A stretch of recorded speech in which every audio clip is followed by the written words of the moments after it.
a body, a stopped clock, and a secret that refused to die. Welcome to Rust Evidence. I'm your host, Silas Wren. Tell me, where in the world are you listening from tonight? Your messages always bring this mystery to life. Let's begin. The rain had begun sometime before dawn, thin, persistent, the kind that stitched the morning together with a grey thread. From the dining room window, Maigret could see the street as a dull ribbon, the pavements shining with the bashful light of September. He had his elbows on the table and his hands around a cup of coffee that no longer steamed. The house smelled of soap and damp wool. A dish towel hung crooked on the chair beside him like a flag. Surrendering to the weather, Madame Maigret had left the kitchen half an hour earlier for the greengrocer's. He had watched her close the front door with that careful courtesy of hers, as if even the door had feelings, and then he'd listened to the small procession of sounds. Her steps descending, the distant umbrella opening, a soft thud where the rubber ferrule met the stoop. Now it was just the rain again and the faraway clatter of a delivery cart under the arcades. He should have been at the Quai des Orfèvres. He had told himself so twice. The desk would have a bulging folder on it, a report from the crime squad that he had promised to review without delay. There would be a note in his own handwriting, today. He had written it large, as if that could outshout his habit of waiting. But the habit had won. He was waiting without knowing what for. He lit his pipe, tamped the tobacco, and drew a draught that filled his mouth with a warm, sensible bitterness. The smoke crept up the window and hung there like the breath of a sleeper. He thought of the women who kept boarding houses near Gare de l'Est, their hair pinned in the same tight bun, their voices always dropping to a whisper when they spoke of a lodger who was correct. He thought of the small shops where a clock stood on the counter, taking its time the way old men do in cafes. He couldn't say why these thoughts came, any more than one can explain a tune that appears in the head and lingers. On the sideboard, a small alarm clock, nickel-plated, showed 10 minutes past 9. It was a stubborn little thing, reliable, the sort of clock that blamed you if you were late. He looked at it, and had the fleeting sense that it had just now stolen a second from him. The telephone rang only once and stopped, as if the caller had changed his mind. The house seemed to listen. He waited, but there was no second ring. The rain became more insistent, dotted with a harder tapping from the gutters. Somewhere upstairs, a floorboard clicked like a tongue. He felt an old tiredness that had nothing to do with sleep. It was the tiredness of people's reasons, their small tragedies that grew in silence until they had the dimensions of fate. He stood and went to the window.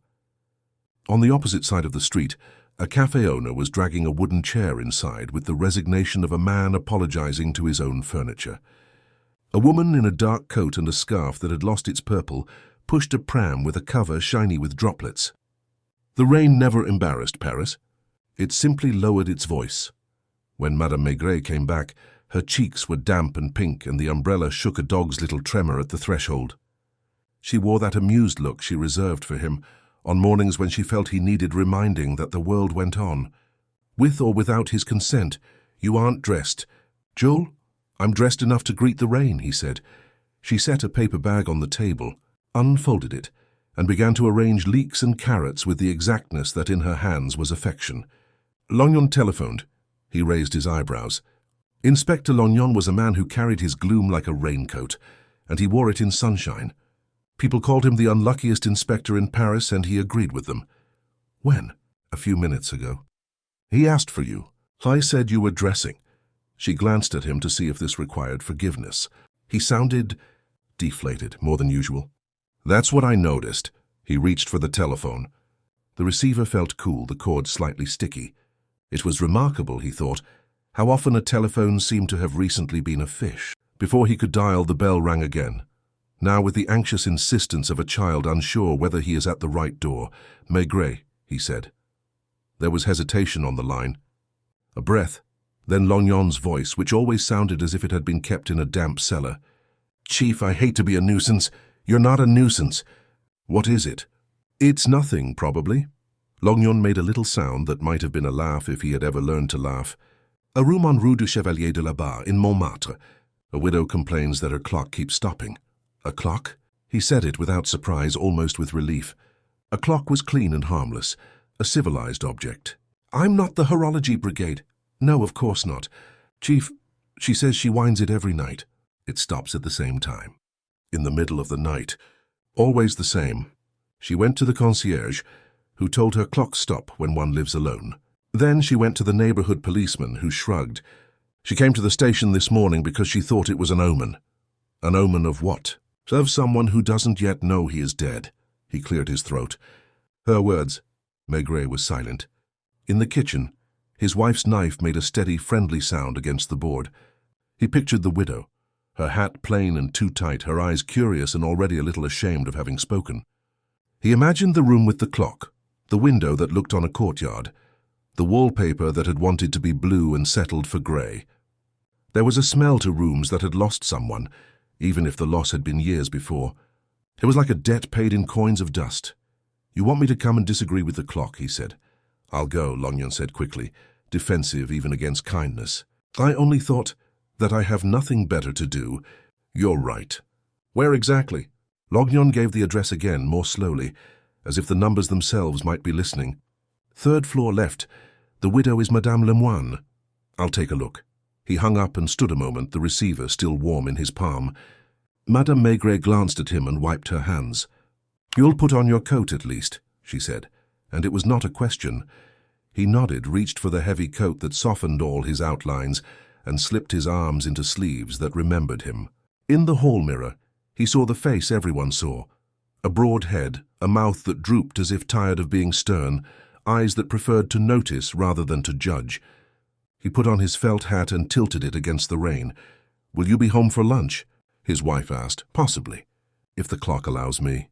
She smiled, that patient smile that always made his chest ache a little. Take an umbrella. He took one, knowing he would likely forget it somewhere. On the doorstep the rain was more intimate, a cousin of steam. It rose from the stones and settled again, going nowhere. He walked without hurry.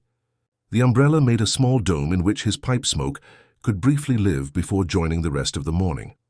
In the bus, faces were composed with the politeness of people who understood they were sharing something tedious. A young clerk with spectacles kept peering into his briefcase, as if a tiny theatre bit were taking place inside. A woman with a shopping bag patted its side from time to time, reassuring herself that what she had bought had not become someone else's property in the last minute. Maigret watched them with the old, stubborn tenderness that had made him good at his job and sometimes unfit for it. He recognized people's patience, their pitiful pride, the way they held onto their reasons, the way a person holds a parcel in the rain. He got off at the foot of Montmartre and climbed slowly, not because he was tired, but because it was the sort of street that demanded respect from the legs. The cobbles were slick, and the gutters carried little caravans of leaves and cigarette ends. At one corner a baker's window was pale with flour. Inside, a girl laid eclairs on a tray with the concentration of a person placing chessmen. Rue du Chevalier de la Barre waited behind a curtain of water. It had the air of a street that remembered other names, other rents. Maigret found the number, a building with a courtyard that was more a shaft of wet stone than a place, and a concierge's glass box that resembled a museum case for minor creatures. The concierge herself, thin with hair the color of ash after a rain, looked up from a saucer of tea. Her eyes brightened when she saw his hat. It was odd how often the hat got there before he did. 3rd on the left, she said before he asked. Madame Lemoine. She's respectable. Doesn't receive. Keeps her lid on. She smoothed the air with a hand that had washed stairs for 30 years. It's the clock. So I've heard. She has always been nervous, but lately she's become a sieve. The concierge looked pleased with the phrase, and then ashamed of her pleasure. It stops at a certain time, she says. She told me. I said, Madame, it's the damp. She said, it's the opposite of the damp. I didn't know what to answer to that. Neither would I, Maigret said gravely. On the 3rd floor, the corridor smelled of cabbage, floor soap, and the patience of 10 families. He found the door. Before he could knock, it opened. Madame Lemoine had the startled readiness of a person who had been listening behind wood and paint. She was perhaps 50, a widow whose black had faded into a kind of brown that no one ever chooses. Her mouth was the sort that apologizes in the middle of sentences. Chief Inspector, she said without triumph. Simply Maigret, he said. May I come in? She stepped back and gave him a room made of 2 chairs, a table, a bed dressed as a couch, and a rectangle of window that offered the courtyard's throat. The clock was on the mantel above a gas heater that had not been lit this season. It was a modest thing, the clock, white face, black hands, a little nick by the fore. It ticked, ticking with an obedience he almost mistrusted. Madame Lemoine watched him as if he might startle the furniture. "I know," she said with a small, defeated laugh. "You'll say a clock is a clock. But it stops at 3:27, 4 nights now. I wake up and the room is... How to say..." She waved a hand as though moving dust. "You know when a room becomes heavier?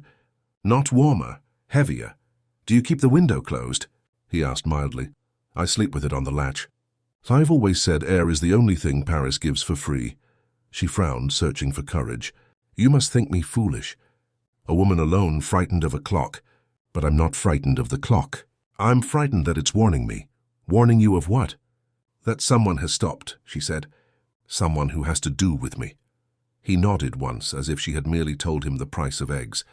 He went to the mantel and listened to the clock, as one listens to a story one has heard before. The tick was even.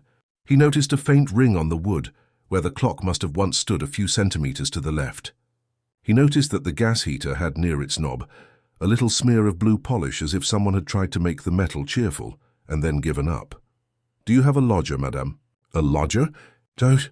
Only the room next door, which belongs to the Maçons. He is a typist for the railways." "She is a laundress." "They are correct." She thought, then added, "They quarrel like a pair of shoes rubbing, and downstairs. Downstairs is Monsieur Blanchot, retired. He reads the newspapers aloud." She made a face of reluctant affection.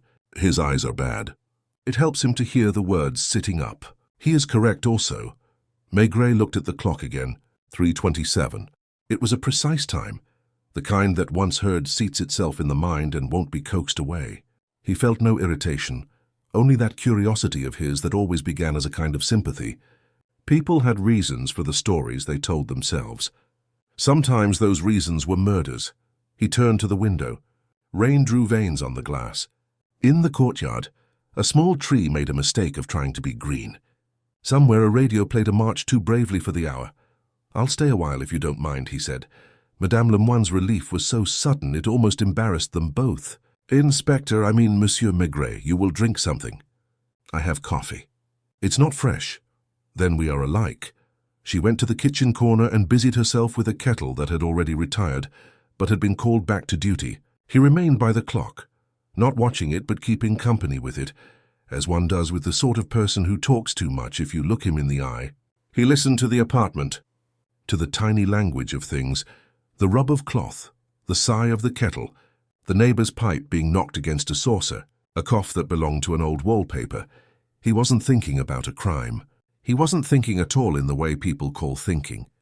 He let the room enter him, with its economy and its stubbornness, its small acts of pride, a lace doily too clean for the table it decorated, its dejected gas heater that would nevertheless warm feet in November. The clock ticked on, innocent as a metronome. He would have been surprised, no, not surprised. The word was wrong. He would have been displeased if it had stopped for him, as if yielding to an audience. When the coffee came, weak and hopeful, he accepted it as if it were an apology he didn't want. He sat in the chair near the window. Madame Lemoine perched on the edge of the other chair, her knees together, her hands flat. They spoke of nothing. The price of coal, the concierge's cats, the staircase that had lost 3 nails and acquired 2 new tenants. People never speak of nothing. Not really. He learned that again each day. He asked, as if remembering after all, "Why 4 nights only?" "Because before that it was 2 weeks without me sleeping here," she said. "I was with my sister in Montreuil. Her husband had the grippe and—" She hesitated, aware that she was inventing the shape of what she had felt. "When I returned it was as if the room had looked at me. You will think me foolish." "Not yet." Madame Lemoine considered something and then did not say it. He recognized the lock of the jaw, the eye that loses its courage by glancing at the floor. He didn't press. Silence yawned and then closed again. It went back to being a rug under their feet. He stayed long enough to outlast the coffee. The clock did not stop. It reached 11 and made a timid sound of self-congratulation. Maigret stood, adjusted his hat, and prepared to take his leave without deciding anything. "If it stops again," he said, "note the precise time." And if you wake at that time, note whether you awoke before or after you saw the hands. One's memory has the habit of obeying one's desires. And if it is an omen? She asked, not with drama, but with the practical curiosity of a woman who keeps a small household account. Then we will see what it is trying to say. And to whom? In the corridor he paused, listening to the measured domestic music of the building. On the landing below, a door opened and closed with the softness of someone who didn't want to be known to have gone out. Footsteps went down lightly, then hesitated, then continued with a little rush. He filed it with all the other little things that never ceased to introduce themselves to him, as if seeking employment. On the way back past the concierge, he said, "The Masons, they work late. They are like everyone, monsieur. Early when they must be, late when it is necessary." She looked pleased again with the sentence, and instantly punished herself by frowning. "Is it serious?" "It is a clock," he said, as if that were the whole answer. Clocks are never serious until they are. Outside, the rain had thinned to threads finer than hair. He did not go at once to the office. He walked instead to a modest café that steamed its windows with the tenacity of soup. He took a table near the door and put his hat on the neighboring chair, as if it were a companion with opinions. He ordered a beer he would not finish. The clock over the zinc counter, a clumsy round face, showed 11:23. He watched it for the sake of disloyalty. Somewhere in Montmartre, a small obedient clock had stopped 4 times at 3:27. It would stop again or it wouldn't. He felt the question open inside him, not like a file, but like a window. He took his time. He always took his time at the beginning. The beginning was not the crime. The beginning was the mood that made a crime seem possible. He lit his pipe and waited for nothing in particular, which was his way of waiting for everything. Outside, the rain moderated into a compromise that satisfied no one and did no harm. The city lowered its eyes and went on. He let the beer go flat and left a coin for the waiter's patience. The street looked rinsed, not clean. He walked toward the river and then idly back uphill, letting his feet choose the longer way. Mist gathered on his hat brim and made a small halo when he drew on the pipe. At the quay he lingered where clerks came to smoke and watched them behave like men on leave from their lives. The river slid by with the indifference of something that has known every hour and learned none. In the office, the radiator ticked with the proprietary calm of a survivor. He hung his hat, set a little card, Rue du Chevalier de la Barre, third left, clock 3:27, beside the inkwell, and dialed the Montmartre station. A sergeant with a broom-handle voice knew the widow, respectable, apologetic, twice a year about keys and cooking smells. A constable would pass after midnight. If rain could be persuaded, so could clocks. Longnon arrived carrying his rein like a habit. He sat on the edge of the chair, as if the chair were a favor to be returned quickly. He had walked the street. The baker said the Masons pay on Tuesdays and quarrel on Fridays. The tobacconist said the husband works on freight schedules and studies shop windows without buying. The errand boy who runs for no one said the widow buys apples one at a time as if they might refuse her basket. Nothing wrong, Longnon concluded, relieved by the correctness of nothing. 3:27, said Maigret, as if dictating an address. Hospitals. Missing persons. Longnon, grateful for a task he could fail at without reproach, went to be unlucky on purpose. Paper produced the quiet of defeat. He initialed 2 reports that belonged to other lives, and left the rest to tomorrow, which would also belong to other lives. At 2 he walked to Montmartre. The concierge in her glass box said the widow had gone for thread, and that Madame Masson had delivered a bundle and returned lighter. Monsieur Masson left at 1, she added, with a collar that argued with his neck. He accepted it as a proverb. Upstairs, the corridor window breathed cold on his fingers. From the Masson's door came the labor of a sewing machine, then the slap of cloth being taught manners. He knocked and waited through the pause that follows the first scrape of a chair. Madame Masson opened, young, tired, the tidy kind of untidy.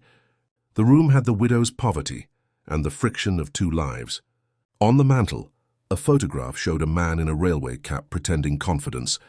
Half hidden behind a jar of buttons, another showed him bareheaded in a field, grinning at a sun made by his hand. "Do you hear the widow's clock?" he asked. "When I count stitches," she said, smiling because it sounded like a joke and then not smiling because it was true. "It is a correct clock. Has it stopped lately?" Clock stop, she answered, touching a spool that needed nothing. People too.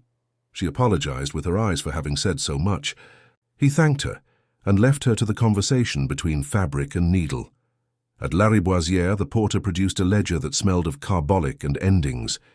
No unknown dead in 4 nights. Back toward Barbès, he stepped into a watchmaker's so narrow that seconds had to go single file. A clock that stops at the same minute only at night? Dust, fatigue, a trembling table, a neighbor's habit. People go to bed with time, the watchmaker said, loup-eye pale. Time does not always go to bed with them. Evening sat down first in the courtyards and then in the rooms. At 7 he returned to the widow's.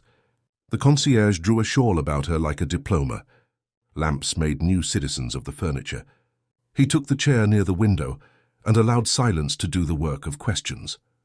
Behind the wall the Massons came home to themselves. The husband's steps climbed with tired cheerfulness that tried to be news. The clock ticked with spotless conscience. He let his pipe go out and did not correct it. Midnight edged closer like a cat.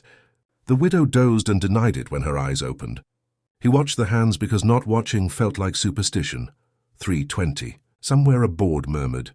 3:22. The stair side or someone on it. 3:25. From the Masson's side came a sound too soft to name. Scratch, lift, scratch like a pencil. Being careful with poor paper, he placed his palm on the shared wall. It hummed as if a bee were caught there and embarrassed to ask its way. 3:27. The clock ticked once, attempted the next, gave it up with courtesy and stood. He let the quiet collect, then rose. "Please don't move," he told the widow, and she didn't. In the corridor, the air smelled of soap and postponements. He opened the door as if it were daylight and paused at the Massons. The small scratching continued for a beat and stopped like a thought interrupted by conscience. He knocked once, almost friendly. No answer. Someone listened on the other side. He could feel the listening the way one feels a stove gone cold. He knocked again. "Maigret," he said, like a man mentioning the time. The latch turned and hesitated. Monsieur Masson stood in shirt sleeves, shaved too conscientiously. Behind him the room preserved its mess as evidence of decency. On the table lay a cheap sheet of paper and a pencil sharpened to virtue. "Forgive me," Maigret said, and stepped in as if into weather. "A neighbor's clock has a habit. I came to see whether the habit had friends." "It is late for visits," Masson said, attempting firmness and producing neatness. "Late is when small noises grow," Maigret answered. He set his hand on the table. "You were writing." "A list," Masson said, too quickly. "Deliveries to check."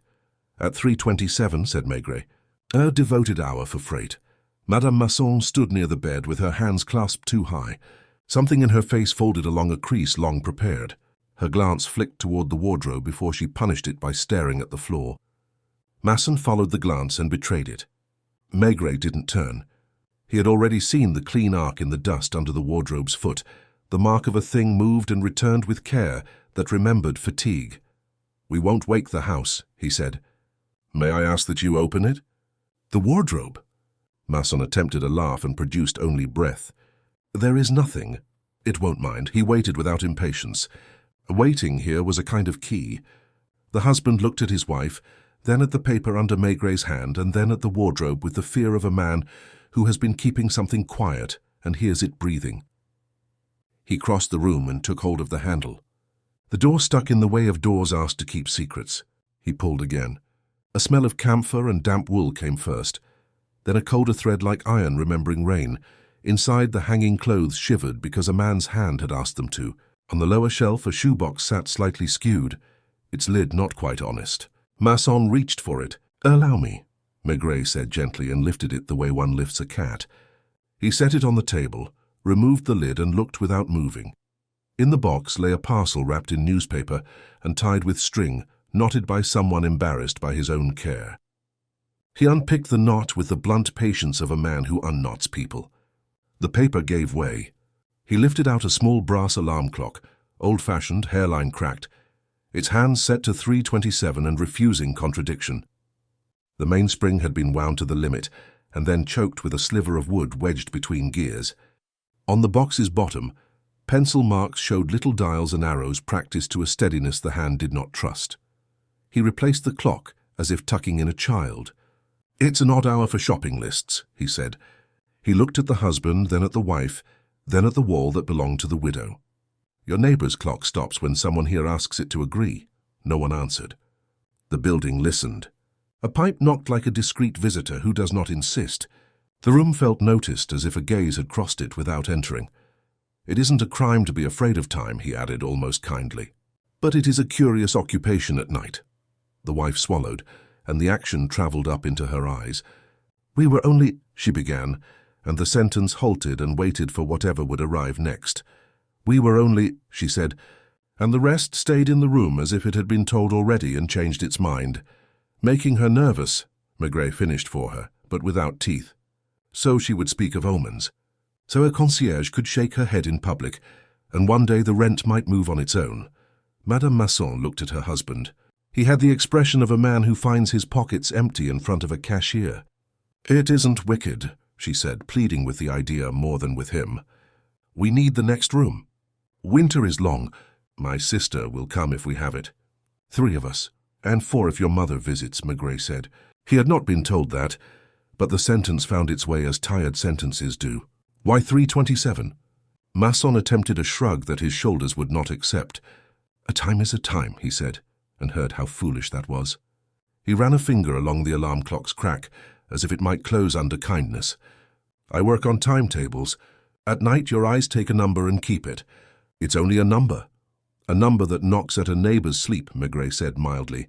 He lifted the parcel again and let the paper sigh. How? The wife breathed once, carefully. I deliver linen to Madame Lemoine. She is grateful when I fold it on her chair. She speaks and I answer. Once I touched the mantel to set a cloth straight and she looked at her hands as though the story were written there. And I felt how the clock isn't firm. It wobbles. I thought if one puts a little splinter near the teeth, it can hold until the spring is almost done and then... Stop, it is nothing. It doesn't hurt the clock. How many splinters? He asked. The way one asks how many lumps of sugar are usual in the afternoon. 2, she whispered. 3 nights. And tonight I did nothing. I waited. I wanted to see if fear had learned the hour without my help. And it had, he said. He let the silence stand between them, and noticed what it carried. The smell of camphor, of pencil shaved too thin, of starch not yet rinsed from a collar. On the table the paper waited obediently. A corner of something pinkish peeped from under the practice dials, an official color, not invented by private houses. He moved the paper with one finger. The pawnshop ticket believed it was invisible by being small. He didn't take it. He only read the number and the date, and gave the knowledge a place to sit. When did you last fold linen in the widow's room? He asked, as if asking about weather. This morning, she said. A bundle. Her nightdress mended. A hem for the winter skirt. She talked of the price of coal twice, so I said I would ask the coalman to be kind, and she said that kindness is for the young. She smiled when she said it. I don't think she smiles often. Before that, 2 weeks ago, she was away for days, with her sister. The concierge had the key to accept a parcel. I dusted, because dust grows where there are no eyes to be ashamed of it. She stopped and swallowed the rest of what she had done while dusting. Masson said quickly, it was not theft. It was a loan from luck. You understand, Chief? Men without luck borrow from what they can't see and hope it doesn't notice. What was it? Maigret asked, not looking at him. He still looked at the little window of the pawn ticket, as if the number could make a sound. A brooch, the wife said, the word slipping out like a hand that has been kept under water too long. An oval with a face in it, cameo. It slept in a dish on the mantel under lace. I hate the dish. It talks about women who sit all day and look at windows. Masson had the tone of a man making a case in a small court with one listener. We would redeem it before she noticed. I swear it. Next pay or the one after. It is only a question of moving a corner of time. Chief. And the corner turned out to be sharp, Maigret said. Madame Masson's hands came together, fingers interlaced not like prayer, but like a net that holds something too slippery to keep. She was away. It was nothing to her that day. It was everything to us. The landlord watches us with his shoulders. My husband's cough is worse. The bed springs would not forgive a third person. The other room, she gestured toward the wall, would make us quiet in our own heads. He nodded. He could see the room next door with their furniture duplicated, and the little heap of care moving over with them like a pot carried across a landing. Small lives did not become large because they changed rooms. They became a little less noisy. "You will redeem the brooch," he said, "and return it to the dish that talks too much, without language about luck, without experiments in the science of fear. The widow is respectable. Respectable people are not prepared for omens." Masson looked relieved and insulted all at once, as if being given an order were also a mercy. "I will," he said. "The day after next." The ticket is in your keeping," Maigret said. "Leave it there." He touched the box lightly. "And you will not touch her clock again. You live with time. Let her live with it too." They both nodded, with the obedient gratitude of people reprieved from a punishment they had expected to be cleverer than. He turned to go. At the door he paused. "Tell me," he added in the tone he used when the question had already chosen its answer, "what happened at 3:27 before you ever thought of splinters?" Masson looked puzzled, and then the puzzlement cleared into something like shame.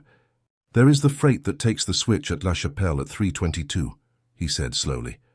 "If there is a delay, the signal waits. When I first took the night duty, I sat up and thought about it each hour until I learned to be stupid and sleep. It is a habit of numbers. There is nothing more." "Numbers have habits," Maigret agreed, and let the habit return to its shelf. In the corridor, the house had grown a layer of fatigue. The widow's door was barely ajar. She had been listening but not spying. "There is a difference." He knocked softly and went in without asking. The room had not changed its mind about itself in the last half hour. The clock still showed its halted virtue. "It stopped?" she asked, as if he had gone outside to look at the weather and returned to report rain. "It stopped," he said. He gave the key a little turn between his fingers and set the hands back, not to scold time but to encourage it. He wound. He set the clock on a flatter portion of the mantel. He pressed it with the steady palm of a man who can make objects understand modest expectations. "It will not stop again tonight." She watched him as if he were smoothing a child's cowlick.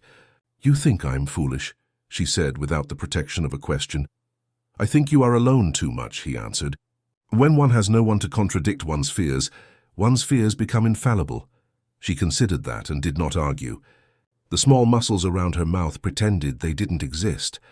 "This afternoon," she said suddenly, and then stopped as people do when they suspect themselves of superstition and don't want to be laughed at. "This afternoon I looked for something. Then I told myself I had not looked. It was silly, you see. I talk like a mirror. What did you not look for?" he asked. "A brooch," she said. "It is old and ugly and I love it. I wear it on Sundays when I sit in the back at Saint-Pierre, so it does not feel it has to convert anyone. I did not wear it in Montrouge. When I came home, the dish looked wider. I said to myself, it is the washing, and I didn't put my hand in the dish. You will say I am a coward. I will say you preferred to believe in time," he answered, and the answer pleased her enough to make her look away. He left her with the clock recommitted to its profession. On the landing, he looked down the shaft of the stair. On the floor below, behind a door with a crocheted scrap pinned to it, Monsieur Blanchot coughed and took up his reading, where his voice had misplaced its courage. The chamber," he said, and found his way through the column inches like a man crossing a pond on stones that were not sure of themselves. The concierge raised her head when he passed. "It was the damp," she said, already content with the solution that would be told in the morning, to people who liked solutions with no edges. "You see? A clock is a clock. A clock is a clock," he agreed and put on his hat. The rain had gone home and left the streets to their own breathing. He walked without hurrying. In his pocket, not the pawn number but the memory of it rubbed against his fingers. He would look at the shop, not because the law demanded it, but because a dish on a mantel did not deserve to feel emptier for long. He thought of the little diagrams in pencil and the concentration of a man practicing mischief that pretended to be industry. He thought, too, of 3:27 as more than a number, less perhaps a superstition than a corner where a small guilt might make itself invisible. At home the hall smelt of boiled potatoes and newspapers. Madame Maigret had left a plate under a cover, as if she knew that the hunger a man brings back late at night has more to do with being spoken to than with food. He ate standing, he drank a little water, he cleaned his pipe and did not fill it. When he lay down, he kept the window a hand's width open. The city breathed through it like a big, well-behaved dog. Before sleep reached him, he saw without deciding to see the face in the cameo, the penciled circles, the word on the ticket that did not care about anyone's reasons. Morning would make the pawnshop open its mouth. Night had given him a number. Morning made a clean noise in the courtyard, the slap of a mop, the bucket's short complaint, a sparrow trying out 3 syllables and keeping 2. He drank his coffee at the table with the newspaper folded like a quiet argument and left his pipe on the sideboard to remind him not to fill it. Madame Maigret buttoned his coat because the button would otherwise make a private life for itself. He left with a nod that meant he would be back when he had used up his day. The pawnshop had a window, like a mouth with bad teeth. Trays of watches and rings crowded together, as if to tell each other they were only visiting. Inside, the air remembered wool and the brief heat of hands. The pawnbroker wore sleeves that had known elbows for a long time. Maigret gave a number without producing the ticket, and the man's face learned the expression of someone who has decided not to be surprised by anything this morning. Cameo. Oval, the man said, consulting a ledger with a finger that had trained itself not to hurry. Gold a little tired. Brought in 2 days ago at 4:23 in the afternoon.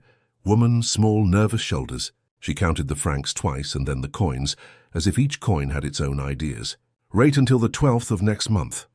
He looked up as if to see whether the rate pleased the inspector. It will be redeemed, Maigret said. If not by her, by me. Leave the record as it is. No one need be clever. I am never clever, the pawnbroker said, with the pride of a man describing an accomplishment. On the way out, the bell on the door tried to sound businesslike, and only succeeded at being honest. A bus snorted like a horse made of tin. He walked toward the office, and then decided that offices were for afternoons. He crossed back toward the railway in air that would not commit to being either wet or dry. At La Chapelle, a porter combed his hair with his fingers and said good morning, as if both men were responsible for it. The signal box smelled of oil that had decided to be decorous. The signalman had a mustache that was too tired to pretend. He liked to talk about trains the way people with limited chances like to talk about birthdays. 322 is the freight from the big yard, he said, pointing with a finger that knew rails the way a priest knows pews. It goes by if no one gets the idea to invent a delay. If it waits at the signal, it stands precisely where the ground has a kink to it. A house across there is built like a shrug. He smiled at his own joke and then put it back in his pocket. The way a wall shakes at that minute would stop a cheap clock if it sits with 1 foot proud and no shame in it. He thanked him and looked across the tracks where the houses leaned as if listening to each other. He could imagine a mantle with a shallow slope and a clock that lacked the stubbornness to forgive it. He could also imagine a woman who wound her clock at the same hour and a timetable that made superstition punctual. At the station, Lognon met him with a file that had behaved and found nothing. No unknown dead at the hospitals, no one pulled too blue from the river, no sudden absences reported in businesslike ink. There was a gas smell on Rue Custine at 4, Lognon added as if adding weather. Fire brigade. A tenant had gone to visit his daughter. They put the meter right. The concierge keeps the door open to show what good air looks like. Good air looks like. Good air. Thank you, said Maigret. He enjoyed the way that, in Lognon's mouth, happenstance sounded like a small defeat. He went back to the building because habit is the honest form of curiosity. The concierge lifted her eyes from the floor as a person lifts them from a prayer. She kept her needle threaded in her lap as insurance.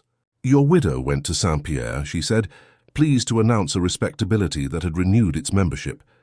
The maçons have work, though what kind of work is it when you must count it out loud? A letter came last evening for the widow. From Dieppe. It waited all night like a child. I told it to sit. Who is in the top room? He asked as if the answer might be a color. Top right? The room under the roof. That is empty since July. The owner of the building keeps it for his nephew who keeps not arriving. She sniffed delicately, then frowned at herself for having one. It has a smell of old pears.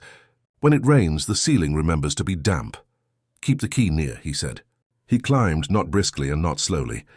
The stairs had a rate they imposed on knees. On the landing of the widow's floor, he tapped at Monsieur Blanchot's door and waited out the long struggle between chair and carpet. The old man had eyes like paper that had been folded and unfolded too many times. He stood with the newspaper, as one might hold a relic one doesn't believe in but respects. You listen to the clocks more than we do, Maigret said. What hour does the building prefer? Night knows the minute better than day, Blanchot answered, delighted to be consulted. There is a moment before 4 when the courtyard swallows, and the pipes think of themselves. The widow's clock coughs then. It has coughed for 2 years or more. It is not an illness. It is a manner. 2 years, Maigret repeated. Since when?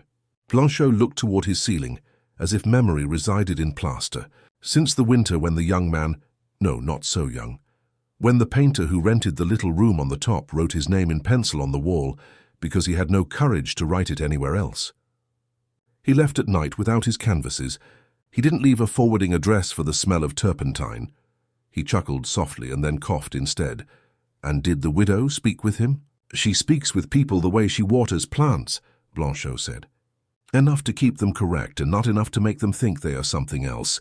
He thanked him and climbed again. The top corridor had a narrowed air, the kind that makes steps shy. The door on the right had a lock that held the brass like a jawline. He put his ear to the panels and did not hear anything that wanted to be heard. Coming down again, he met the widow on the stairs, a folded letter in her hand and her face correcter than usual. You went to church, he said, as though he had just seen her in a long queue. I asked for something without believing I deserved it, she said. Then I told myself, belief is not part of the price. You have mail, he said, and watched the way her fingers adjusted the letter as if it had a temperature. She nodded once, but didn't say from whom. He did not ask. He went with her into the room with the clock. It had kept the time he had given it. He put a coin under one foot as a person adjusts a chair for a friend. I looked in the dish, she said suddenly, almost as if confessing to an appetite. It is empty. I knew it was empty yesterday without telling myself. Today I am telling myself. If someone asks me, I can say it out loud without breaking anything. It will come back, he answered. Before Sunday. He watched her accept the sentence as one accepts a raincoat, more protection than warmth. His eyes went to the little gas heater, to the blue polish at the knob that had not learned to be cheerful, to the narrow chimney pipe that took a right-angled idea of escape. He touched the metal. It was cold in the personal way that says, I have not worked today or for some days. You haven't used it? Since March, she said. In March I pretend I still need it, because stopping is always difficult. In the corridor he found the concierge with keys that looked like excuses. A moment, he said, and together they climbed to the top. The key turned with the reluctance of an elderly aunt getting out of her chair. The door opened to a smell that had been polite and was now indecisive. Dust, the last winter's coal, a weak memory of paint. The room had a slanted ceiling ready to argue with anyone taller than the bedposts. There was a small table with a cloth that had kept its corners by willpower. A mantel faced them, and on it a cheap clock, round, with numbers too proud of themselves. It had stopped. The hands were frozen with a correctness that was almost insolent. He walked to it without haste and read the hour. 3:27. He did not move for a long second. The concierge, seeing where he looked, made the sound people make when they mean to say ah and decide to keep the air for later. He glanced around. The bed was made as for inspection, blanket tucked with an affection that had not been earned recently. A chair waited in a corner, the way one waits outside a doctor's door. The window gave on the roof. Under the sill, a thread of water had dried in the shape of patience. He stood in the middle and inhaled slowly. Behind the polite smells lay something that wanted to be quieter than silence, a chill that looked like nothing and spoke of having kept company with nothing for too long. Who has the care of this room? He said, the owner's nephew, she answered at once, which is to say, no one. High dust when I think the dust has become vain. He put his hand flat on the bed, then on the cloth of the table. He went to the window, lifted the latch, lowered it again. He tapped the mantel with a knuckle. The clock, insulted, kept its death. He did not touch its hands. He shared the room's holding of breath and let the sensation settle where his questions usually sat. Leave it as it is, he said softly, and keep the key with you. On the landing outside the door, the air felt less thoughtful. He looked down the stairwell to where the courtyard made a square of light. Somewhere below, Monsieur Blanchot's voice wandered among the columns again. Maigret waited until the concierge had locked the door twice and put the keys away as if they were relatives. Then he started down, knowing that he would return, that the hour had come to find its own shape. The building listened with him and for the first time did not know what to tell him. He went down to the street with the room's chill still on his palms and took a seat in the nearest cafe, where the zinc counter wore its own weather. He wrote on the back of an envelope, not to remember but to look at what he remembered. Top room clock at 3:27, empty since July. Painter 2 winters ago. Nephew who doesn't come. Letter from Dieppe. Cameo at the Mont de Piété. Massons with their small science. The beer was as undecided as the sky. A postman came in for a glass of red, and because men in uniform greet each other as if the city were a single household, nodded. "You do the round here?" Maigret asked. "Top to bottom, mornings," the man said. He warmed his hands as if red wine were a stove. "Your building has polite letters. The widow gets one from Dieppe, when there's an R in the month. Smells like fish even after the rain, if you'll pardon me. Same handwriting, straight lines that don't believe in curves. Initials on the back seal, AL, always the same." "Thank you," said Maigret. The man tipped his cap to the idea of thanks and went out with the weather. At the quay he found Lognon with an expression like a coat he hadn't chosen but was obliged to wear. "Owner of the building," Lognon reported, "a Monsieur Vacher. Lives on Rue des Martyrs, second floor with geraniums. The nephew exists in the way nephews do, promised, late and inconvenient. He works when he works at a shipping office in Dieppe. The painter's name from 2 winters ago, Mere Jules. No forwarding address, the concierge says. He paid through January and then left at night." He hesitated, then produced one more failure carefully. "I asked at the pawn office you favor. Nothing in the widow's name these last months." "Good," Maigret said. "That part should stay that way." He told him briefly about the top room's clock. The gloom on Lognon's face rearranged itself into interest, reluctant to show joy. "2 clocks," he said. "That's a lot of time for one stairwell." "Perhaps time has more than one way of stopping," Maigret said. "Go see Monsieur Vacher. Ask if the nephew has been in Paris in the last week, and when he last kept a promise.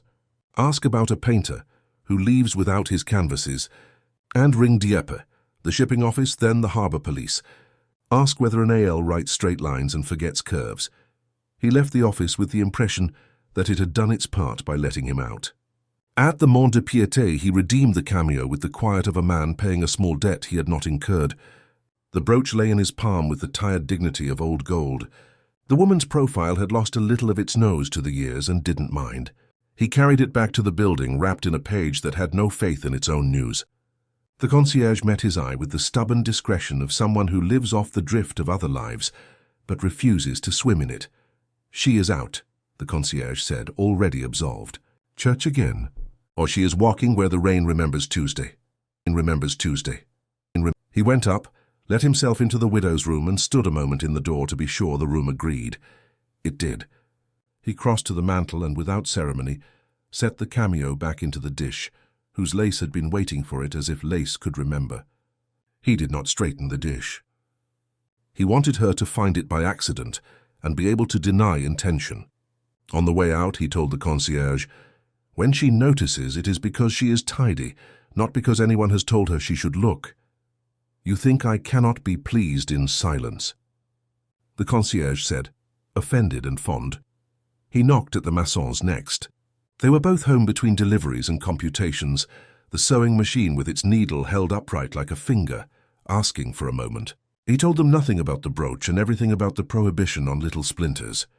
"We won't touch it," Masson said. 327 can be left to God.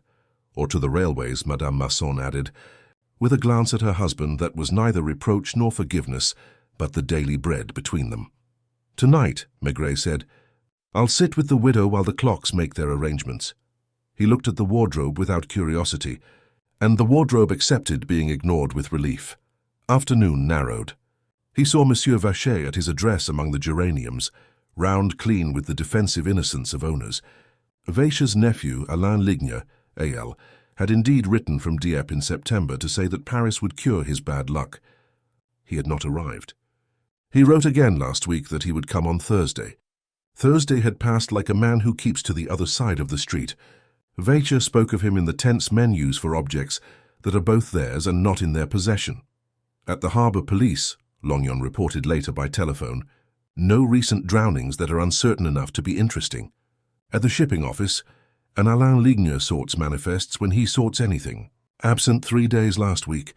They like him when they see him. Does Monsieur Vachet's spare room pay a rent when it is empty? Maigret asked. The rent paid itself until July, said Lognon. Since then it has thought about paying. Evening came in quietly. He took his hat and the key the concierge now wore around her neck, as if it had demanded companionship. He told the widow he would share the hour with her, and if she could, she should sleep as if she had not been asked to. She accepted this odd courtesy, as women accept the arm of a stranger in a crowd, grateful not to be separated from themselves. At 11:30, he climbed to the top room, unlocked it, and stood until the air acknowledged him. He wound the clock just enough to give it the right to an opinion, set it straight with a folded scrap of newspaper under one foot, then removed the scrap and let the foot find ambivalence again. He did not set the hands. He left them where they had frozen last. 3:27, and closed the door with a care that made the corridor feel less abandoned. In the widow's room he took the chair near the window that had already learned his shape. She made tea and then forgot to drink it. The building settled into its night manners. Monsieur Blanchot read the end of an article twice and coughed it into sense. Someone on the second floor washed a knife at length, as if time could be persuaded to move faster by moving a blade through water. The widow's breathing became regular without turning into sleep. The clock, corrected and leveled, ticked with the modesty of a thing that knows it has been given another chance. He did not smoke. He watched the face of the clock, the way one watches a shy person in a crowd, by looking elsewhere and letting attention sit nearby. The hands climbed the hour without losing their courage. A little after 1 rain returned, only enough to prove it could. At 2 a cat cried in the courtyard and remembered itself before it woke anyone. Somewhere a tram bell, out of place at that hour, rang once as if it had dreamed. He heard at 3 the house draw in its breath. Up above a pipe ticked in a way it had not ticked earlier. It was the sound of metal remembering heat, though there had been none. He stood without making the chair notice. The widow opened her eyes and closed them again to let him think she hadn't. He crossed the room, laid 2 fingers on the gas heater's metal. It was as innocent as a plate. He opened the window a thumb's width, and the courtyard gave back a cool that had kept its opinions to itself all day. 3:22 arrived like a thought that had taken the long way. Far off, the freight took the switch. The glass in the window made a remark too quiet to be called a rattle. The clock continued as if it had never heard of other clocks. He waited. 3:24:25. The staircase whispered with no one on it, or with someone who knew how to belong to stairs. He looked at the door and saw nothing. He listened and heard the top corridor try not to be a corridor. The widow's eyes were open and letting the room be responsible for itself. 3:26 put its foot down and tried the floorboards. From above there came not a step, not quite, but a tiny complaint of wood that meets a foot and wishes to be spared. It was followed by the most discreet of taps, metal on metal, a careful hand at a latch. Then a smell so faint it could have been imagined, the shy sweetness of gas when it first remembers its own name. He said, in a voice that had nothing to do with alarm, "Stay very still." He went to the door and opened it without hurry. The corridor air was innocent, and then, the next breath, not. He climbed, each step asked for and given. On the top landing he stood and did not move until the small hiss introduced itself. There behind the door they had locked twice. He put the key in, turned it slowly and waited. The room received him with the politeness of a thing trapped in a lie. The smell was thin, uncertain, new. The window was closed as he had left it. The bed was made, the chair in its corner, the tablecloth stubbornly square. On the mantel the clock faced the room with its stopped face. The gas burner by the wall, the small flower of metal on a crooked pipe, had its tap moved a hair from the 0 that means silence. He crossed, turned the tap off with 2 fingers, and the kind of patience one uses near children. Then he opened the window and let the roof deliver its air. He did not call out. He stood and listened until what he heard was only the room he had already met. He bent to the floor and saw near the skirting under the bed a faint crescent where dust had been displaced by a shoe that did not want to leave a trace. He straightened and looked again at the mantel. The clock's glass carried the smudge of a thumb that had not been there before. He left everything else as it was and closed the door on honesty. On the stairs, the widow was standing now in her doorway, her hands flat on her apron, composed like a person in a photograph of patience. "Nothing for you to do," he said gently. "Someone above has chosen to breathe where there is no one. Is it the nephew?" she whispered, and then flushed because she had made a story out of a stranger. "It is someone who prefers not to be named," he said. "I will sit in the corridor a while." He brought his chair out and placed it where the stairs and the landing could teach him what they knew.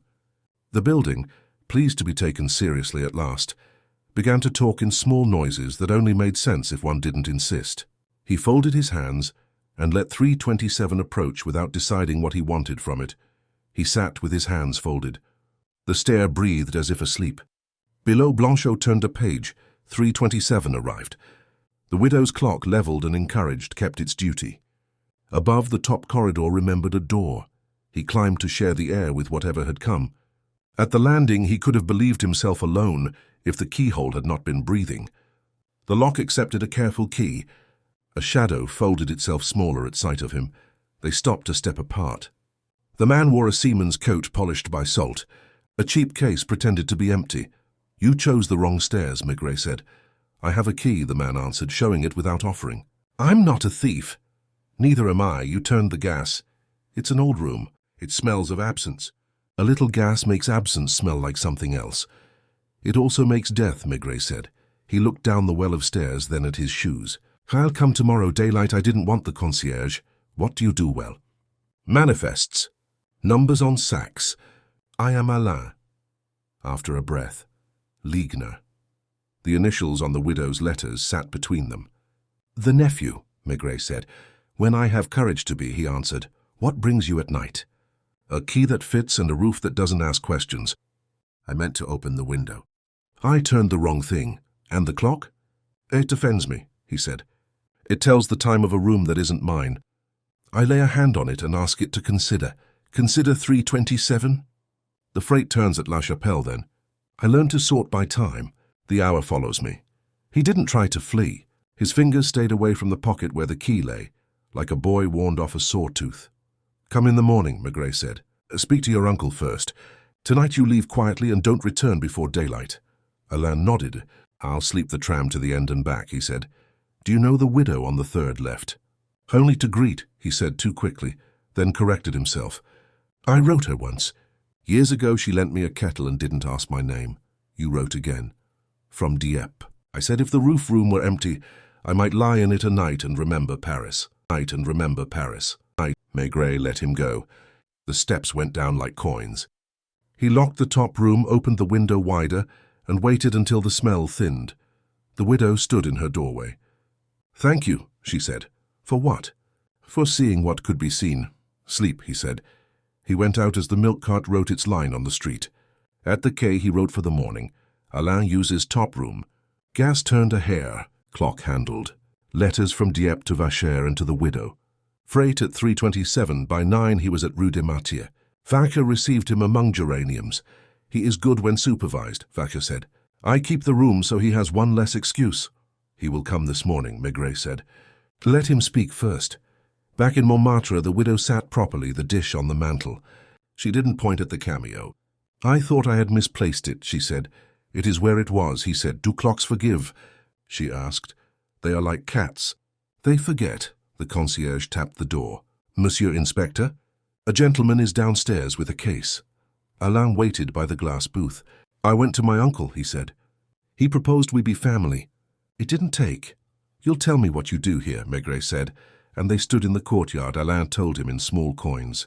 He had come last week and the week before, late, to lie down for an hour and belong to something. Once he slept too well, and woke near morning to the knowledge that he could stay if he stopped being himself.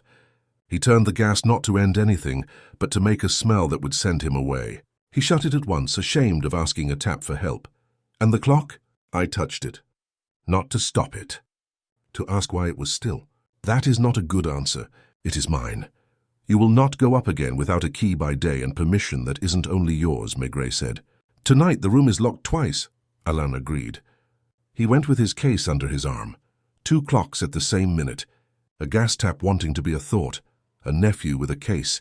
A painter who left without paintings. Letters with initials. He let them stand together without forcing a line. He decided to visit the painter's name where unloved names go. At the Bureau des Renseignements, he asked for Mireille Jules Painter, last known at Rue du Chevalier de la Barre. The clerk's fingers moved in a ledger. Mireille Jules, St. Louis Hospital in February, minor burns. Address then the same. No record after March. Discharged? Walked out, the clerk said. Owed for bed linen. He went back uphill. On the way he bought a newspaper he would not open out of habit. The sky was dishwater, and the air smelled faintly of soap. In the courtyard he looked up at the roof room. He asked the concierge, who visited the painter. A woman with a hat that wanted to be bigger, twice. He kept his eyes on his shoes. He asked Blanchot, when did the top room start to cough at that minute? The winter before last, the old man said. After the painter burned his sleeve cooking on gas. He turned the tap off and on like a rosary. After he left, the room learned his habit. He went back to the third, left. The widow was sewing. You knew the painter? I cooked him soup when he had the burns, she said. He thanked me with a drawing and took it back the same night. He stood at the mantel and watched the clock tick as if ashamed of last night. He thought of the top room's clock, frozen at the minute, of a painter practicing taps, of a nephew teaching himself to leave, of letters that drew straight lines because curves ask warmth. He went out into a rain that had chosen its method. If the hour returned, it meant someone had learned to keep it. He would sit again that night and let the building choose which of its stories wanted to be true. Rain lost its argument by afternoon and left the streets to their own breath. He ate a plate at the zinc counter because plates do not take sides. At the quay, a note from a deputy director lay on his blotter like a schoolmaster's cough. Status on Montmartre. Priorities, it said, and the capital P insisted on being noticed. He telephoned back and listened to a voice list robberies that were in a hurry. Clocks, the voice said, making the word plural as if it were a disease. You have inspectors for clocks. He said he did and that they had failed. Can't the voice sighed the way offices sigh when they remember they hired him for the things they do not understand. He took Lognon with him to St. Louis. A nurse with kind elbows remembered a painter with a burned sleeve who apologized to the sheets. Quiet man, she said. He looked at the clock as if it were a portrait he didn't like. A woman came twice with a hat too large for her courage. He signed himself out. People do. Name? He asked. Merit, she said. He had hands that didn't know whether to forgive themselves. When he left, he stood a long time at the door like someone deciding whether a street belongs to him. Outside, the rain began again in a mannerly way. On the pavement, a boy practiced whistling and got as far as confidence. Back in Montmartre, he chose the courtyard rather than the stairs first. Laundry lines had taken the afternoon between their teeth. From a fourth-floor window, someone shook a cloth silently, like a flag of no nation. He found the concierge darning respectability. Letters, he said without question. She produced one for the widow, AL on the back in straight lines that refused curves. Yesterday's was similar, she offered. He nodded and did not ask to see inside. People live by the privacy of the envelopes they open slowly. The widow stood at her table with the cameo pinned at the collar as if it had returned from a disagreeable trip and wanted to apologize by staying very still. She did not touch it when he came in. She touched the saucer under her cup, as if gratitude embarrassed her. It was there this morning, she said. I slept badly and woke correct. Good, he said. Third keeps its place. She showed him the letter, not the paper within, only the outer face. He writes with a ruler, she said. It consoles me to see lines that don't wander. She put it away and smoothed the tablecloth over tenderly, and he let the gesture have its little life. He stepped up to the top landing with the concierge, unlocked the room and stood in the polite, stale air. He didn't touch the clock. He crouched instead and looked beneath the bed. Dust wrote the usual chronicles, except where a suitcase had stood last night and the night before, a neat rectangle that respected corners. He nodded toward it. The concierge pursed her lips because corners tell tales. On the way down, he met Alain coming in with the case under his arm and the sea polished into his coat. They greeted each other as men greet rain they can't change. Daylight, Maigret said lightly. Daylight, Alain agreed, showing empty palms. He glanced at the widow's door and then at the tiles as if neither had the right to accuse him. I'll go to my uncle, he added, and left the case with the concierge, which counted as a promise. In the evening, a man from the gas company climbed the stairs with a tool roll like a school satchel. He tapped joints, listened with his ear to the pipe as if the house had a heartbeat there, and wrote numbers as if numbers were a salve.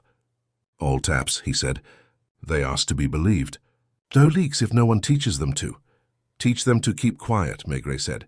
The man did what men do, tightened the silence, and left behind a smell like iron washed with soap. At dusk, Monsieur Vacher arrived with his careful stomach and looked up at his building as if it might do something improper. He addressed the concierge formally, then took Maigret aside. "He is foolish," he said, without naming he. "He thinks rooms cure. I told him to wash his hands before touching mine." The sentences pleased him. He rearranged them under his moustache. "You'll give him the key by day," Maigret said. "Nights keep the key with your geraniums." Vacher harumphed, which means agreement when owners do it. He retreated, upset to have been decent in public. Night sorted the house into its noises. He put his chair in the corridor again, near the widow's door, the top landing above, the courtyard breathing below. He had a newspaper folded in his pocket and no intention of opening it. The maçons' whispering ran a seam through their wall and then grew tired. Blanchot's voice went to bed with him and snored once like a period. Around midnight, the city's distant clatter became a private thing. A taxi passed and decided not to remember it had passed. A drunk called someone "sir" so often that the word lost its manners. The widow's clock ticked, faintly proud of being good. At 1, he heard Alain's steps on the stones outside, measured, then stopping. They did not climb. They turned away like a man who sees his reflection and salutes it. He imagined the tram running Alain to the end and back, like a dog kept on a long leash by sleep. When the rain returned, it was fine as flour. He felt it on his cheeks when he leaned toward the stairwell and looked down the square of dark. He thought of Mirette standing in the hospital doorway, and of the woman with the hat that tried to be courage. He thought of the tap turned a hair, of the thumb on glass, of the freight's wheel taking the switch at La Chapelle, and let the thoughts lie next to each other without arguing. 3 came like a friend who doesn't knock. He rose before his knees could complain. The house concentrated itself. A far door took a breath. On the top landing, a floorboard made the small soundboards make when they forgive someone for crossing them. He waited there where stairs become decisions. It was not Alain. The step had no C in it. It was a careful step taught by carpet slippers, a tenant who has never been young, a man who scolds fat with respect. It stopped at the top door, considered, and went away again with the patience of owners. Patience of owners. Patience. He didn't follow. He let the corridor keep its pride. He stood where the widow could see his shadow if she looked under her door, so she would not imagine he had left. He watched the thin seam of light under the top door widen the width of a key and then go back to being nothing. 322 wrote its short line across the windows. He heard the freight make its appointment with the switch. A plate somewhere quivered against a spoon. The widow's clock, corrected, took the minute without complaint. He counted without seeming to. 23:24. There was a scrape above, a chair that had been set gently back into its corner. Then the tiny syllable of metal touching metal, but not the gas this time. The sound of a key placed on the mantel, and then taken up again because a hand did not yet know what to do with honesty. He imagined Vacher standing in the top room with his ownership, deciding to be generous by looking stern. 326 pressed its thumb on the building. The smell that comes before gas, fear pretending to be chemistry, did not come. Instead, the faintest ghost of turpentine wandered out of the top room and down the stairwell as if a drawer somewhere had been opened and closed. Paint remembered. A habit belongs as much to a room as to a man. The minute arrived. Nothing stopped. That was its own kind of news. He exhaled and heard the widow exhale in answer through the wood, as if the whole landing had lungs. He waited the additional minute, because the minutes after appointed minutes often betray shyer truths. When they didn't, he moved. He went up and put his ear to the top door. Inside, a man shifted a weight that wasn't his, perhaps a bundle, perhaps a canvas turned against the light, so it wouldn't capture anyone by accident. He knocked once with the respect one gives to a room that keeps other people's secrets.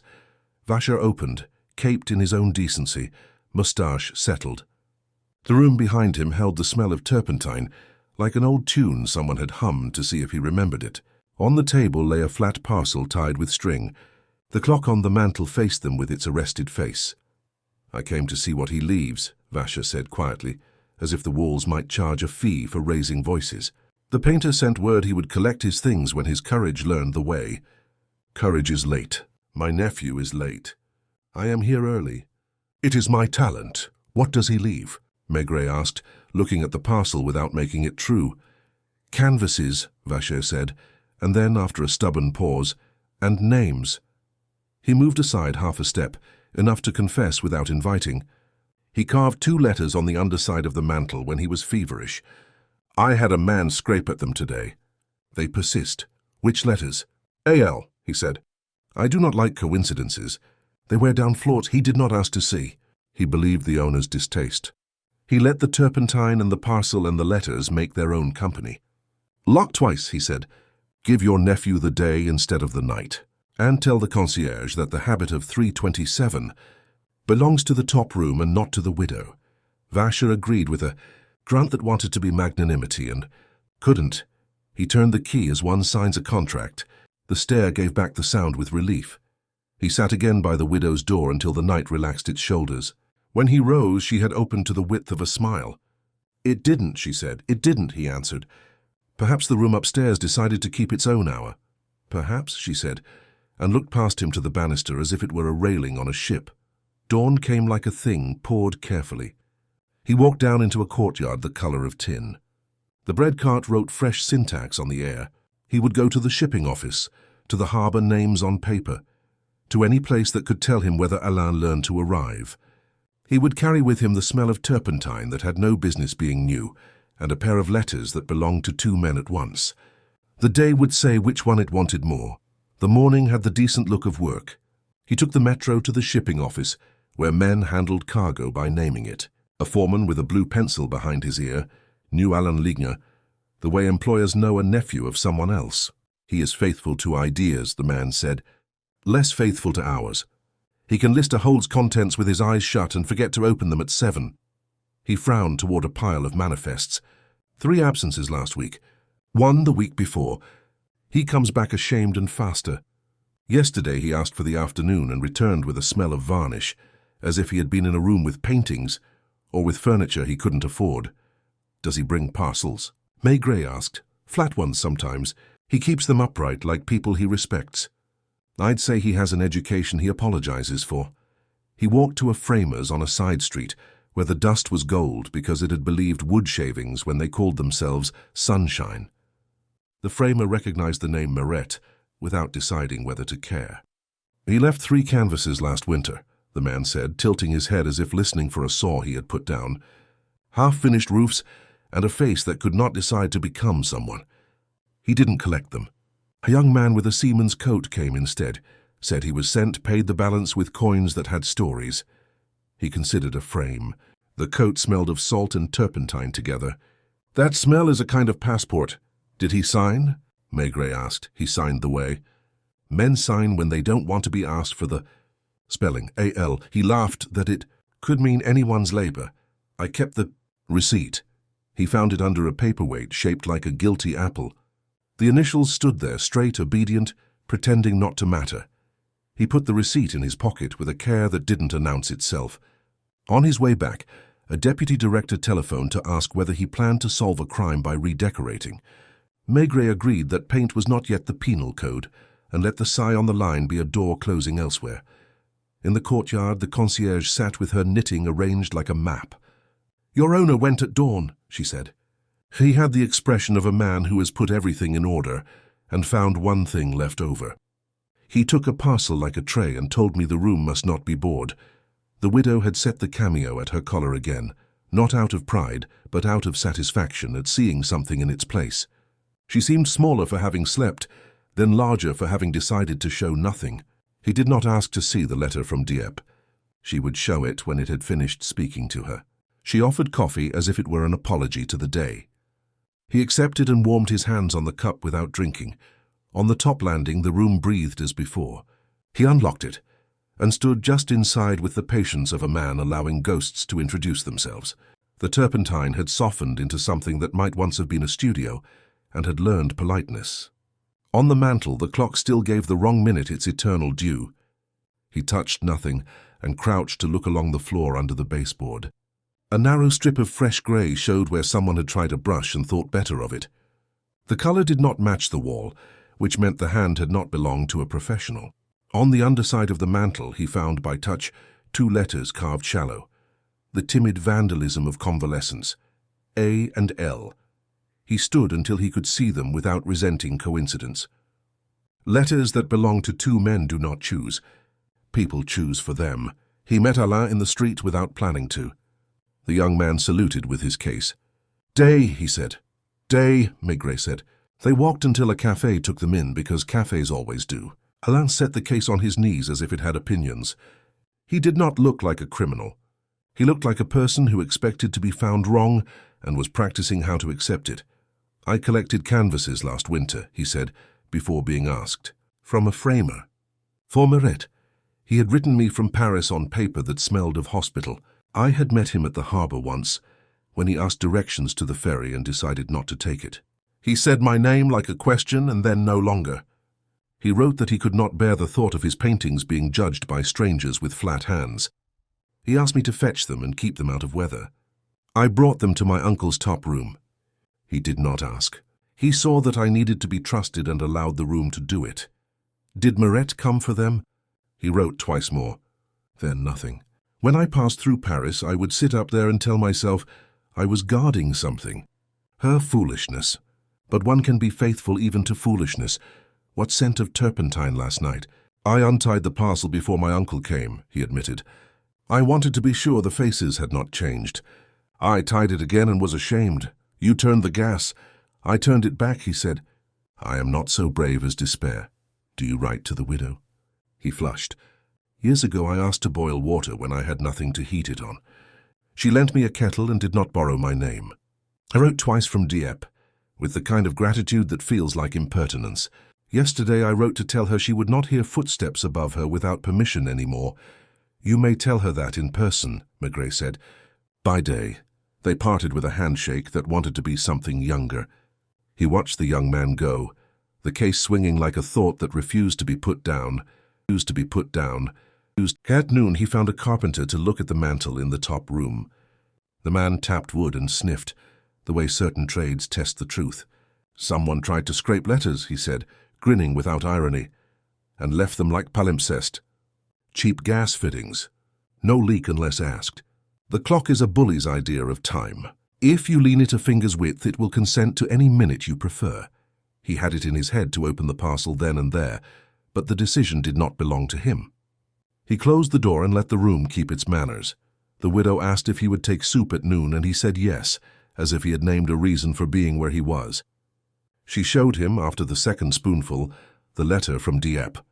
The lines were ruler straight, the words short. A man who disciplined himself out of the way.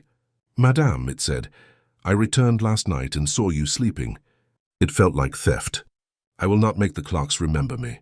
If I can earn day, I will come by day ale, you see, she said. He apologizes for things other people do not even name. She folded the paper and put it where the dish would recognize it, with the cameo, as something that had a right to be decorative. In the afternoon, he telephoned St. Louis again. A sister remembered Meret counting seconds through his bandages. He said the only sound he believed was a clock being wrong, she said. I told him Faith should choose a better altar. At the quay, the deputy director looked in, carrying an umbrella that was offended on behalf of the weather. Is there a death yet? He asked. Not that the law can see, Maigret said. There is a habit, and habits sometimes become deaths when they want attention. Find something that bleeds, the man said, and went away satisfied with having contributed. He returned to the building before dusk, because dusk had promised him something. He found the concierge telling the story of the cameo to herself to see how she liked it. Vaicher had not reappeared. Alain had left his case with the concierge and a note for his uncle that tried to be masculine and was only honest. He unlocked the top room and stood at the threshold. The parcel was gone from the table. In its place lay a single canvas, face turned to the wall, propped with the diffidence of a person waiting out of sight. He did not touch it. He looked instead at the baseboard near the window and saw a new thin line where a knife had tried and given up. He listened and heard nothing except the hoarded quiet of rooms that want to be harmless. Downstairs the widow had lit a lamp early, out of caution. He told her nothing about the canvas, and she told him nothing about her fear. They agreed on tea. The house settled. He put his chair in the corridor yet again and watched the seam of light under the top door shrink to a thread. Someone had passed and checked the lock like a man patting his pockets for a ticket. He took out the framer's receipt and looked at the initials AL and let them stand for both men and for neither. A step on the stairs announced itself, stopped halfway and turned back, a hesitating boot that did not know which floor its guilt belonged to. He did not follow. He would wait for the hour to choose again whom it wanted. The rain began with discretion. Somewhere a cat invented a new complaint and abandoned it. He thought of the canvas turned to the wall and of the smell that had decided to be memory rather than air. 327 was coming like a letter that knows its address. He sat and the building sat with him, and both prepared to be reasonable. He let the house and the hour settle around him like a coat on its peg. 327 had passed without its hush. The top door had been tested, not used. Turpentine clung like a lesson learned too late. When the widow's breathing steadied, he went down where the first bread of morning gave the air courage. In the cafe he wrote the same facts again in smaller letters, as if obedience might improve them. Top room, canvas to the wall, parcel gone. Vacher at dawn. Alain with his case. A painter who scraped letters into the underside of time. 2 clocks with the same superstition. Shutters rose like mouths waking. Back in the courtyard, Vacher stood with his hat. "I went up," he said. "I tidied what doesn't belong tonight. What did you tidy?" "A parcel. I took it home. One leaves something to look honest. I left one picture. Show me." On the mantel, the stopped clock kept its stubborn face. One canvas stood where the parcel had been, turned to the wall. Vacher made a ceremony of turning it. The widow's room appeared. The lace that pretended to be snow. The saucer, the little heater trying for cheer, the window's pale rectangle. The painted clock showed 3:27. The dish was empty. "Not Mireille's best," Vacher said. "It isn't Mireille," Maigret answered. The lines were neat to a fault. Edges corrected. In the corner, 2 upright initials, AL, drawn like a clerk's manifest, straight, without curves. "A nephew's humility," Vacher said. "How offended. He has been in the widow's room without entering it," Maigret said. He painted what he knew by heart. He painted the hour because he had learned it. And he painted the dish empty because yesterday it was. Vacher looked away. "He will return it," he said. "He will beg." "Leave it here," Maigret said. "Rooms know what belongs to them." He knocked at the widow's. She wore the cameo. He asked for coffee. "Then there is a picture upstairs, a picture," she said, placing the word on a shelf. "Of this room." She closed her eyes once, like opening a drawer. "He drew me once," she said. "Not my face." "The mantle, after the burns." He said, "Clocks that stop are truer." I told him it was a poor truth. He took the drawing away. "Mireille," Maigret said. She nodded. He said my name at the concierge as if he had read it on a wall. Aline. He carved letters upstairs in a fever. I asked the owner to remove them. The man made them thinner. "They remained. Your initials," he said. "They are many people's," she answered, softening. She touched the cameo. The hour, he could not have known it. I had not yet learned to wake. It came later. My husband died far away. They told me the time without meaning to. When I returned, this room had grown accustomed to the minute. He let it sit.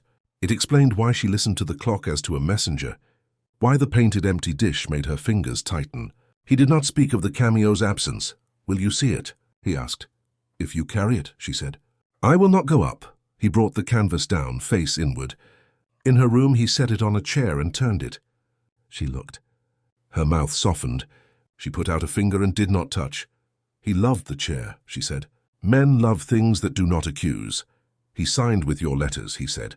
"They are his," she answered, and the breath she had arranged loosened, not dramatically, only out of order like a drawer that will not close.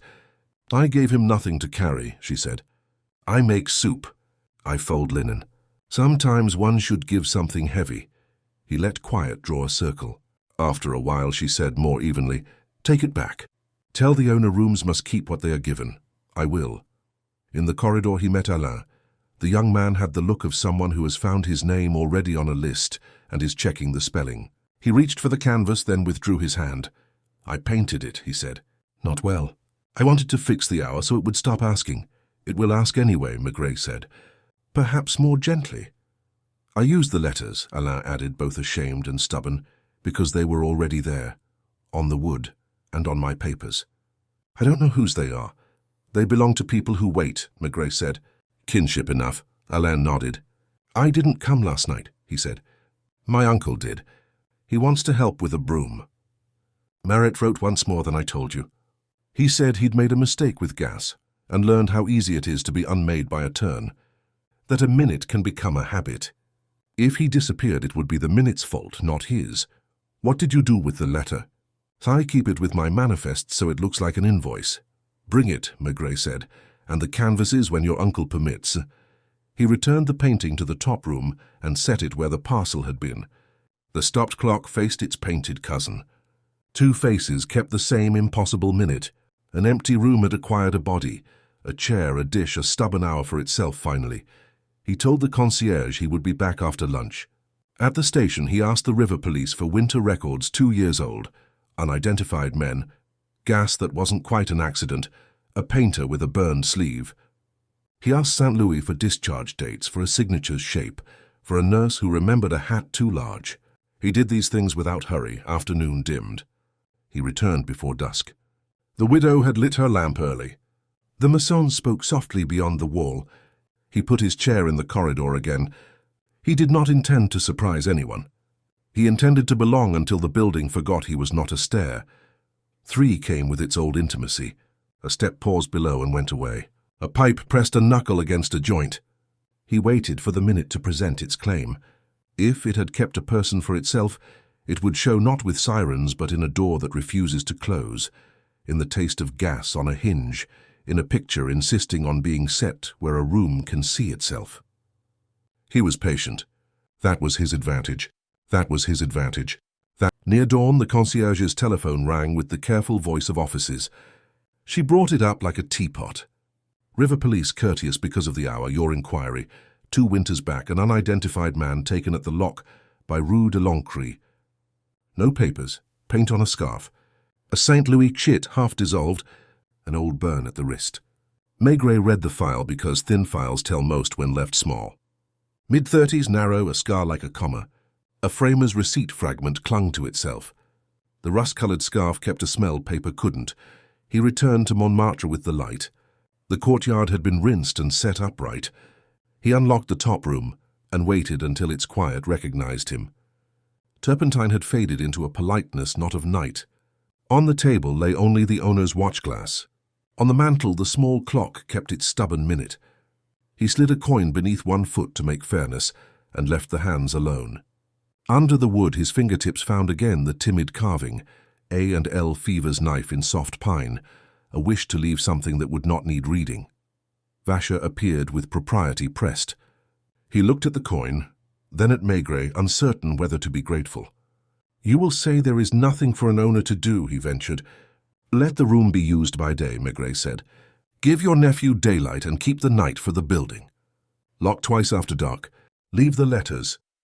They belong to the wood." Vacher accepted with a harumph that wanted to be magnanimity and couldn't. Alain arrived with his case and a sheet folded like a map. He set both on the table and waited to be subtracted. He wrote again, he said. The note in ward pencil read, "Madame, I am better of the burns and worse of the hours. If I vanish, imagine I stepped into the wrong minute. Keep what is mine until I am again." "He asked me for a witness," Alain said. "I kept the canvases and came at night to be faithful to a habit. It was a poor kind of faith. Be faithful by day," Maigret said. "Leave gas and clocks to themselves." Alain nodded with relief that embarrassed him. "The picture downstairs is not art," he added. "I wanted the hour to stop looking at her." He took the canvas to the widow himself, face turned inward on the stair. She had the cameo at her collar, and the lamp already lit, though the day was enough. He set the picture against the chair and turned it. She looked as one looks at a photograph taken without warning. First the edges, then what insists. Her mouth softened. "He loved the chair," she said. It did not contradict him. He told her the river's facts as one recites weather that has already happened. She listened with the dignity of women who iron for a living, and therefore know about heat. When he spoke of the scarf, she glanced at the hook by the door and chose not to look again. "You will not need to tell the priest," she said, almost amused. "He knows every minute and will not take this one from me." On the landing he found the maçons and returned to them what he still owed as a policeman, prohibitions. To the husband, redeem what you pawned in thought as well as coin. To the wife, wood except splinters, clerks less so. They listened with the chastened air of people happiest when someone sensible forbids them things. The wardrobe kept its silence. At the quay he wrote a report no one had asked for, and that would sit better unread. No crime, several causes. A mantle a finger low at the left. Her freight that shook plates at 3:22. A clock that learned an hour because a lonely woman did. Gas turned a hair by one who meant warning. A painter likely taken by water after choosing a door that looked like sleep. Debts mended. The building quieter. He left the paper to dry without signing. Toward evening, he returned to the top room and opened the window so the roof could lend its air. He wound the clock 3 turns and set it to the modest hour the street insisted on. "March with the others," he told it. On the mantel, the letters waited in their dust. On the table he left the ward pencil note beneath the owner's glass, content to be kept. Night fitted itself to the stairs. He sat by the widow's door out of habit, because people keep company better than rooms. The house composed itself. A knife washed and put away. Blanchot reading the forecast. The maçons turning with the carefulness of those who intend to be forgiven by morning. 3:22 arrived with the freight's far switch and the small trembling of plates. The widow's clock, levelled, stepped past its old cliff without remembering to fall. Above, the top room kept its minute and its silence. He said good night to the concierge, who had decided to like him because it tidied the hall. Vacher met him at the door, uneasy. "The painting?" he asked. "Let her decide on Sunday," Maigret said. "Rooms know what to keep." He nodded and went into rain. The streets were rinsed enough to show their scratches. He took a beer he would not finish and watched the café clock be practical. He thought of the ways people make shelters out of minutes, the painter with his burns and apology to time, the nephew with his case and appetite for permission. The husband who learned fear could be engineered, the owner who wanted everything straight and had to leave 2 letters crooked, and the widow who had measured a loss by a dish and a hand on metal and would now let an hour pass like any other. When he reached home, the flat smelt of stew and paper. Madame Maigret asked, "Is it finished?" He said yes, the way one says yes about rain. It had passed, and the stones would remember. He told her a little. The clock, the room, a painting of a chair, and she listened as she always did. Later, with the window open 2 fingers' width, he heard the city redistribute itself. A cheap clock trying to be important. A tram chiming to its own convenience. He fell asleep thinking that if there had been a body in the room where the clock kept stopping, it was the kind with no weight. An hour carried too long, finally put down. Sunday made the building polite. The concierge wore a brooch that wasn't hers and kept looking at it as if it might complain. The bread had a smell that convinced people of decency. He went first to the river police, where a sergeant who handled thin folders the way priests handle missals let him copy the number from the fragment of the framer's receipt, the smudged tail of a date, the faint outline of a stamp. He walked the number to the framer, set his own stub on the counter, and watched the man line them up without ceremony. "It's the same," the framer said. "Customers like sequences. Fate likes them more." "Meret," Maigret said. "Meret," the man agreed, with the indifference of trades. A decent fellow who didn't know when to stop scraping. He did not go to the widow with that. He went upstairs, unlocked the top room and let the roof air do what it could. He lifted the little clock and set it under his chin to listen. It had in truth as much wrong with it as a man. A foot short, a spring overzealous, a case that vibrated when trains made the houses nod. He put it back and didn't ask it for more than it could give. In the corner, the canvas Alain had left faced the room like a good guest. Present, self-effacing, useful. Under the mantle, the timid letters remained, as if embarrassed by what letters sometimes do. By noon, the widow had dressed for church in a way that refused to be solemn. She came down with her hat held in both hands and paused when he stepped aside to give her the stare. "You will say the name to me," she said, and he heard in the sentence that she had practiced not asking. "Merit," he said. "Likely. The river keeps its own book." The number on his paper matches the receipt. There was paint on a scarf, a burn at the wrist. The nurse remembered someone who watched the clock with anger. She let the name sit like a cup allowed to cool. "It isn't a crime," she said. "No. It isn't even a mistake anyone else could prevent." "No," he said again. She fastened the cameo, not to show it, but to keep her hands from being idle.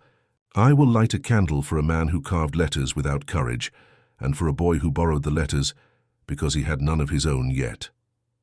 She looked at him without asking permission. "I will not light a candle for 327. It has had enough attention." He smiled with his mouth more than his eyes. "I'll sit on the landing tonight anyway," he said. "For habit." "You may sit in here," she answered dryly. "So you will not teach the corridor vanity." In the afternoon he found Alain on the bench by the canal with his case, watching a boat misunderstand the key and correct itself without making drama of it. He told him the receipt had matched, that a nurse had remembered a scar, that a scarf had kept paint better than paper keeps names. Alain listened without theatrics. "I will carry the canvases by day," he said. "I will ask my uncle to keep one wall for what isn't his. Perhaps he will call it a deposit, and the picture of her room. I will leave it there until she tells me whether rooms like pictures of themselves." "Good," Maigret said. "People are flattered by mirrors. Rooms less so." Alain nodded, then added awkwardly, "I wrote on lines with a ruler because I thought of trains. I will try curves." He walked up the Rue des Martyrs to give Vacher his small sermon. Daylight. Double locks after dark. Letters left where they were carved. A nephew allowed to earn better mistakes than night. Vacher accepted with displeasure that was simply shyness in lace cuffs. "I won't have gas turned in rooms that are mine," he insisted, overstating the one thing he could. "No one will," Maigret said. "No one will," Maigret said. "No one." Evening tipped itself into the courtyard like soup from a patient ladle. The Massons came and went with their bundles and their moral arithmetic. He listened to them argue about a price without the clockwork certainties of last week. He told them lightly that the Coleman listened to compliments better than threats. They promised to test the philosophy. Monsieur Blanchot read aloud a headline about weather and pronounced it either a warning or a consolation, according to his cough. The hour came and did not take anyone with it.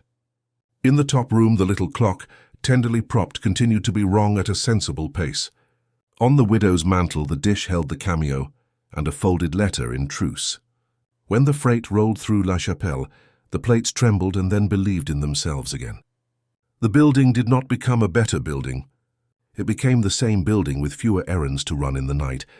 He thought of going to the quay to write a report that would suffer under the word closure, and decided on a café instead. The beer was honest. He sat with his elbows on damp wood and his hat making a circle of permission on the chair beside him. The waiter watched him in the mirror the way mirrors watch policemen, politely and without commitment. Outside rain went about its business with the discretion of domestics. He went home a little before 9. Madame Maigret had kept the pot on a flame the color of patience. She had set the table for 2, which is a way of counting blessings without being vulgar about it. "Is it finished?" she asked. Not from curiosity, but because the answer helps decide when to cover the pot. "In the way things finish," he said. He told her about a clock that needed a coin, about a room that remembered a man by 2 letters under wood, about another man who tried night and will now attempt day, about a widow who had decided not to honor minutes. Madame Maigret ate, nodding where one nods to a sermon one respects, without necessarily believing every point. "Clocks do not stop to say anything," she remarked finally. "People stop and then look for witnesses." He sat with the remark a moment and let it perform its small work inside him. "She will be all right," he said. "She was all right," his wife answered. "She was only alone with a number. It happens." After dinner he filled his pipe and then decided not to light it. They washed the 2 plates in a choreography that did not require speech. He slept well with the window open the width of 2 fingers and woke before the rain to the small expectations of Monday. He went to the building one last time because endings are more convincing when repeated. The concierge had already decided how the story would be told. "It was the damp," she said, laughing at herself for having found an answer too late. "And the railway. And men with letters the same. "In that order," he said gravely. He climbed once to the top and once to the third left. The room under the roof had opened its window responsibly. The air was the air of things not lying. On the mantel, the little clock kept its flawed vigor. The canvas of the widow's room remained, and because it had nowhere better to be, it looked quite at home. Downstairs, the widow's clock ticked, without remembering Cliff's. The cameo sat in the dish with a look of having never left. He told her he wouldn't be back unless she made him coffee by force. She said she would send for him only if the price of coal remembered to be immoral. They parted the way civil people part, with small lies that protect truth. In the street, his shoes found the wet that always lives there. A tram announced itself as if it were the beginning of a parade, and then made do with being a tram. He didn't look at his watch. He didn't need to. He knew the time as a man knows the smell of his own coat. If there had been a body in the room where the clock kept stopping, it had been carried long ago and in silence. And what remained was the shape that absence leaves, the minute pinned like a specimen, until someone takes it down and lets it walk away. He walked, too, without hurry, the city measuring itself about him with the old, homely instruments, rain on zinc, shoes on stone, cups on saucers, 2 letters under soft wood, a woman in a hat pausing at the church to be correct, and then finally to be kind.